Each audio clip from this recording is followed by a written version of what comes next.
The movie begins with Natasha Kampusch, who is with her father at a bar. Natasha is still a young child, around 10 years old. Her father gets drunk and forgets to take her home at the right time for school. Natasha arrives home late and sleeps for only a few hours until her mother wakes her up and makes her wear a dress to go to school. Natasha goes to have breakfast with her mother in the kitchen, and her mother tells her that the bar is not a place for children, and that if her father brings her home late again, it will be the last time she is allowed to go out with him. Natasha takes her mother's words into account, but her mother slaps her on the face and then apologizes for what she did. However, Natasha is upset and leaves the house without having breakfast and heads to school.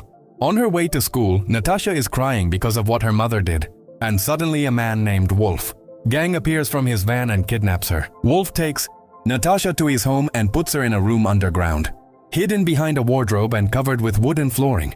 Natasha wakes up to find herself in a small windowless room with no sunlight. There is nothing in the room except a ventilation fan on the wall, a sink and a toilet. Wolf enters the room with a small mattress for Natasha to sleep on and brings her food and water. He leaves without saying a word and closes the door tightly. At that moment, Natasha tries to open the door, but it is securely locked. She screams, hoping someone might hear her. But that is impossible because the room is underground. On the third day, Wolf comes down to Natasha, bringing her the cookies she loves. He comes out of the room to let her sleep, but Natasha stops him and asks for a kiss goodnight, just like her mother does before bed.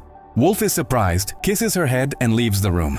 Meanwhile, the news of Natasha's kidnapping is all over the channels, and people are talking about it.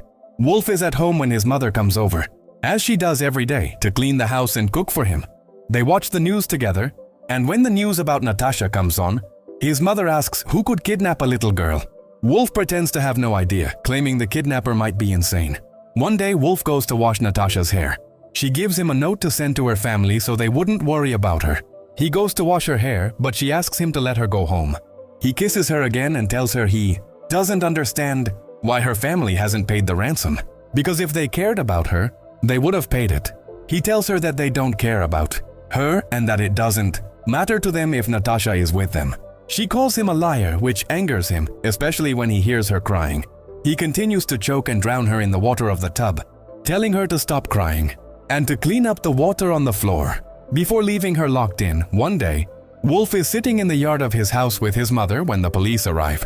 They search his car and ask questions about the investigation into Natasha's kidnapping, but they do not find anything problematic, especially after seeing him with his mother at home. The next day, Natasha is asleep, dreaming of her family and feeling that she might never see them again. Wolf enters to wake her so she can eat. Natasha asks him for a clock to count the hours and days she has been kidnapped. Wolf agrees if she behaves well in the upcoming period. He installs a phone in the room for communication between him and Natasha. She asks if he feels lonely being free like she feels being kidnapped, but Wolf doesn't know how to respond.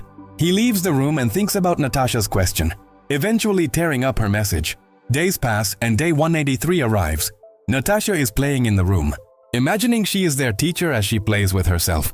She draws a door handle and a cat on the wall since she doesn't see or interact with anyone other than Wolf.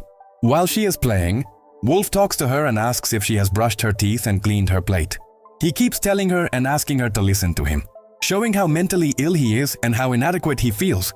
The next day, Natasha brings a piece of food and puts it on her arm, pretending she has a skin disease. When Wolf enters, bringing her food, she shows him the mark on her arm and asks him to take her to a doctor. However, Wolf discovers the act Natasha is performing, so he decides to punish her by not giving her food for a long time.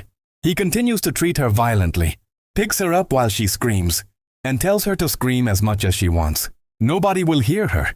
He keeps showing her the exit door, laughing at her, and throws her back into the room and leaves.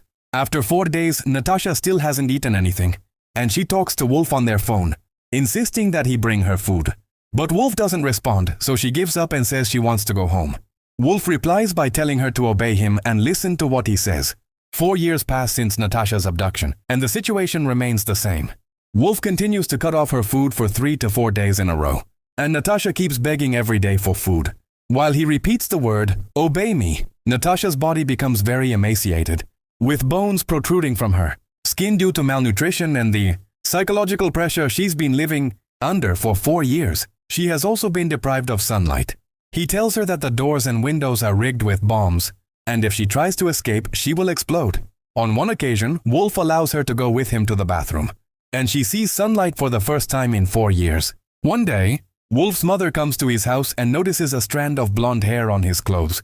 She is happy, thinking that her son has a girlfriend for the first time. After his mother leaves, he brings a shaving machine and shaves Natasha's hair completely. 5 years after Natasha's abduction, Christmas arrives, and she celebrates it alone, like every year. She decorates her room and makes a Christmas tree to feel the joyful atmosphere that rarely comes to her. Wolf enters with food, wearing an elegant suit and carrying a video camera to document the moment he opens Natasha's gifts. He has brought her a music player and 3 books of famous novels. Natasha asks him to let her call her family, but Wolf gets angry and tells her that her family is considered dead. He decides to rename her Fifi. After a few months, Wolf decides to let Natasha sleep with him in the room on the bed, tying her hand to his so she won't escape while they sleep. Later, Wolf goes ice skating, leaving Natasha alone in the room.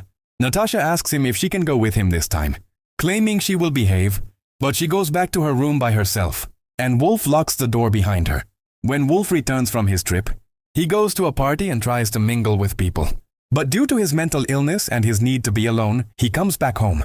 Later, Natasha asks him to take her to his garden at night, and he agrees, although he worries someone might see her. They decide to take her back to her room, but Natasha resists, so he forcefully pulls her and cuts the rope that had tied her, tossing her back into the room. After 5.5 years of Natasha's captivity, Wolf begins to enslave her, making her do housework and cooking food for him while he eats in front of her.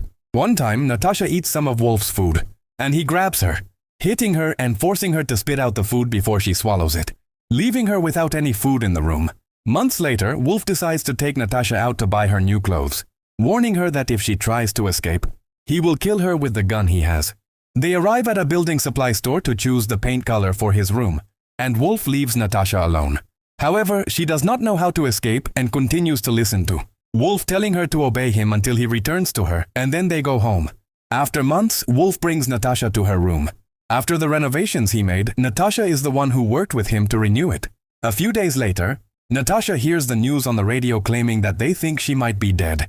She feels depressed in her room, but Wolf doesn't leave her alone.